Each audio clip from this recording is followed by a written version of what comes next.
Namhlanje sila eGovernment kunama by-election.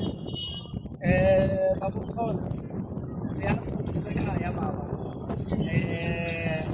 Sesithole ukuthi usawuthumele iy'nhloli zakho ukuthi asizoza ukuthi kuhamba kanjani la.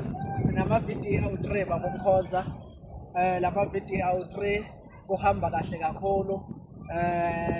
I-competition iyabonakala-ke phakathi kwe-MKP kanye ne-ANC.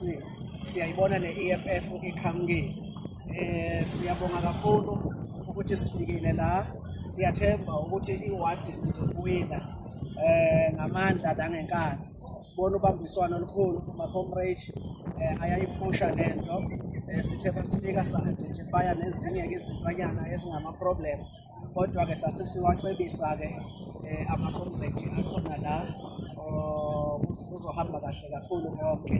Siyathemba ukuthi iy'khalo ey'ningi ama-objection o-IEC uzosenzela wona kahle kuhambe kahle.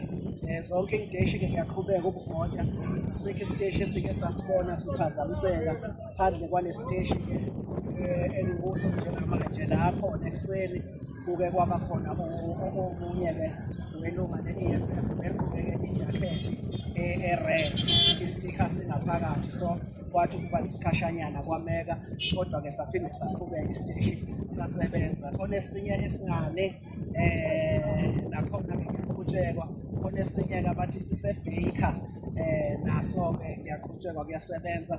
Siyathemba ukuthi kuzothi kushaya ku-9 kuqala ukubalwa mhlawumbe la ko-10-ke mhlungwana ama-result azoba esaphumile. Esingakusho nje eGovernment asibabonga abantu bakhona abazile ukuzoseseka.